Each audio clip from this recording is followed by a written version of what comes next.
வணக்கம். இன்னைக்கு நம்ம பார்க்க போற விஷயம் வண்டி வச்சிருக்கிற எல்லாருக்கும் ரொம்ப ரொம்ப முக்கியம். ஆமாங்க, இந்தியால கார் இன்சூரன்ஸ் பத்தி தான். பார்க்கறதுக்கு கொஞ்சம் குழப்பமா தெரிஞ்சாலும் வாங்க இத சிம்பிளா புரிஞ்சுக்கலாம். 66% இந்த நம்பரை பாருங்க. ஒரு நிமிஷம் யோசிச்சு பாருங்க. இது எதை குறிக்குதுன்னு. இது வெறும் ஒரு புள்ளி விவரம் இல்ல. நம்ம ரோட்ல இருக்கிற ஒரு அதிர்ச்சியான, ஏன் ஒரு அபாயகரமான உண்மையோட பிரதிபலிப்பு. இப்போ இந்த ஸ்கிரீன்ல இருக்கிற சுப்ரீம் கோர்ட்டோட மேற்கோளை பாருங்க. நாம பார்த்த அந்த 66%தோட உண்மையான அர்த்தம் இதுதான். அதாவது நம்ம நாட்டுல ஓடுற 3 வண்டில 2 வண்டிக்கு முறையான இன்சூரன்ஸே இல்ல. இதனால என்ன ஆகுது? ஒருவேளை விபத்து நடந்தா பாதிக்கப்பட்டவங்களுக்கும், ஒருவேளை யாராவது இறந்துட்டா அவர் குடும்பத்துக்கும் எந்த ஒரு நிதி உதவியும் கிடைக்காம போகுது. யோசிச்சு பாருங்க, இது எவ்ளோ பெரிய ஒரு சமூக பிரச்சனை. இந்த மாதிரி ஒரு பெரிய பிரச்சனை நாடு முழுக்க இருந்ததுனால தான் சுப்ரீம் கோர்ட் இந்த முக்கியமான தீர்ப்பை கொண்டு வந்தது. இதன்படி இனிமேல் வாங்க போற எல்லா புது வாகனங்களுக்கும் அடிப்படை இன்சூரன்ஸ் கட்டாயம். அதனால இன்சூரன்ஸுங்கிறது ஒரு நல்ல விஷயம் மட்டும் இல்ல, அது நம்ம நாட்டுல ஒரு சட்டம் கூட. சரி, இப்போ நாம விஷயத்துக்குள்ள இன்னும் கொஞ்சம் ஆழமா போலாம். முதல் பகுதி, உங்க பாலிசி ஆப்ஷன்ஸ் என்னென்ன.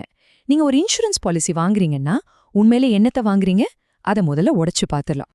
முதல்ல தேர்ட் பார்ட்டி லயபிலிட்டி, அதாவது 3ஆம் தரப்பு பொறுப்பு. இதுதான் நம்ம சட்டப்படி கட்டாயம் தேவைப்படுற குறைந்தபட்ச இன்சூரன்ஸ். நம்ம 1988 மோட்டார் வாகன சட்டமே இததான் சொல்லுது. சிம்பிளா சொல்லணும்னா, உங்க வண்டியால இன்னொருத்தருக்கோ இல்ல அவரோட பொருளுக்கோ ஏதாவது சேதமாச்சுன்னா அதை இந்த இன்சூரன்ஸ் பாத்துக்கும். ஆனா ரொம்ப முக்கியமான ஒரு விஷயம் என்னன்னா, இது உங்க சொந்த காருக்கு ஏற்பட்ட சேதத்தை கவர் பண்ணாது. அடுத்தது ஓன் டேமேஜ் கவர், அதாவது சொந்த சேத காப்பீடு. இதோட பேர்லே அர்த்தம் இருக்கு, இது முழுக்க முழுக்க உங்களுக்கான பாதுகாப்பு. ஒரு விபத்து, வண்டி திருட போறது, தீ விபத்து இல்லனா வெள்ளம் புயல் மாதிரி இயற்கை சீற்றங்கள்ல உங்க சொந்த வண்டிக்கு ஏதாவது சேதமாச்சுன்னா அதை இதை கவர் பண்ணும். இது கட்டாயமில்லா நம்ம விருப்பம்தான். இப்போ இந்த டேபிள பாத்தீங்கன்னா ரெண்டுக்கும் இருக்கிற வித்தியாசம் பளிச்சுன்னு புரியும். பாருங்க, தேர்ட் பார்ட்டி இன்சூரன்ஸ் மத்தவங்கள பாதுகாக்குது. ஆனா ஓன் டேமேஜ் கவர் உங்களையும் உங்க காரையும் பாதுகாக்குது. ஒன்னு சட்டப்படி கட்டாயம், இன்னொன்னு உங்க பணத்தை, உங்க முதலீட்டை பாதுகாக்க நீங்க எடுக்கிற ஒரு முடிவு. அப்போ நாம எல்லாரும் அடிக்கடி கேக்குற காம்ப்ரிஹென்சிவ் கவர், அதாவது விரிவான காப்பீடுனா என்ன?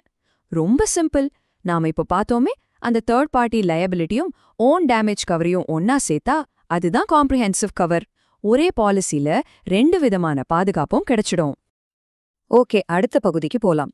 இது நம்ம எல்லாருக்குமே இருக்கிற ஒரு முக்கியமான கேள்வி. பகுதி 2, பிரீமியம் புதிர். நம்ம இன்சூரன்ஸ் பாலிசிக்கு நம்ம கட்டுற பிரீமியம், அதாவது அந்த விலைய எப்படி முடிவு பண்றாங்க? இதுக்கு ரொம்ப அடிப்படையான ஒரு விஷயம்தான் இன்ஷார்ட் டிக்ளேர்ட் வேல்யூ, சுருக்கமா ஐடிவி. உங்க கார் ஒருவேளை திருடு போயிடுச்சு, இல்லனா சரி பண்ணவே முடியாத அளவுக்கு சேதமாயிடுச்சுன்னா இன்சூரன்ஸ் கம்பெனி உங்களுக்கு கொடுக்குற அதிகபட்ச தொகை தான் இந்த ஐடிவி.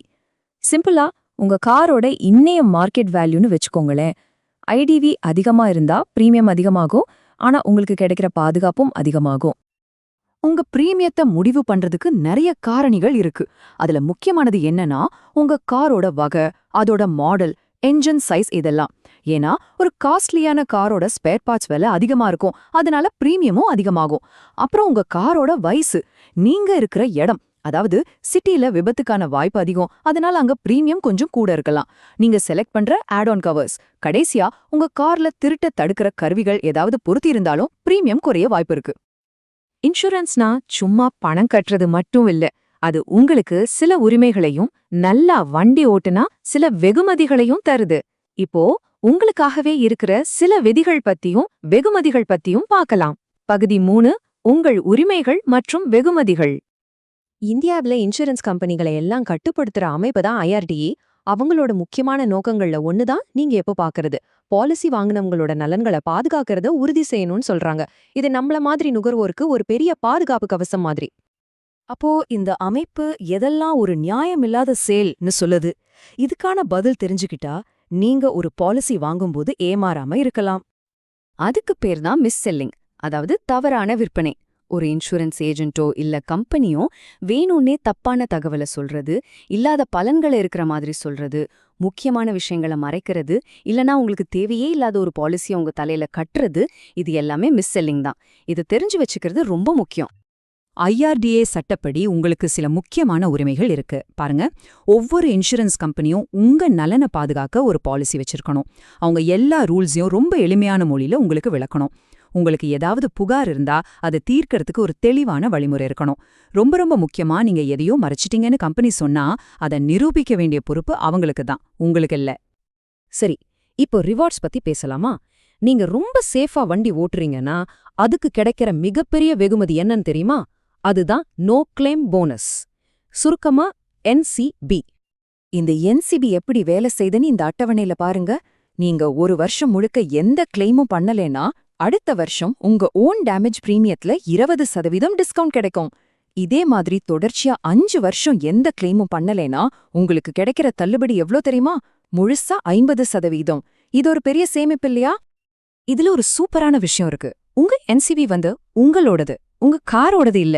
அதாவது நீங்க இந்த காரை வித்துட்டு ஒரு புது கார் வாங்கினா கூட இந்த NCB டிஸ்கவுண்ட்டை அந்த புது கார் பாலிசிக்கு நீங்க மாத்திக்கலாம். இது உங்களுக்கு கிடைச்ச ஒரு சொத்து மாதிரி தான். சரி, நாம இப்போ கடைசி பகுதிக்கு வந்துட்டோம். பகுதி 4, புத்திசாலித்தனமான சேமிப்பு. உங்க பிரீமியத்தை சட்டப்பூர்வமா எப்படி குறைக்கலான்னு சில டிப்ஸ் பார்க்கலாம். உங்க பிரீமியத்தை குறைக்க இதோ சில சிம்பிளான வழிகள். முதல்ல, எப்பவுமே ஆன்லைன்ல 4-5 பாலிசிய ஒப்பிட்டு பாருங்க. ரெண்டாவது, உங்களால முடியும்னா வாலண்டரி டிடக்டபிள் அப்படின்னு ஒன்று இருக்கும், அதை கொஞ்சம் அதிகமா செலக்ட் பண்ணுங்க, பிரீமியம் குறையும். ARAI அங்கீகாரம் பெற்ற ஆன்டி தெஃப்ட் டிவைஸ் போட்டிங்கனாலும் பிரீமியம் குறையும்.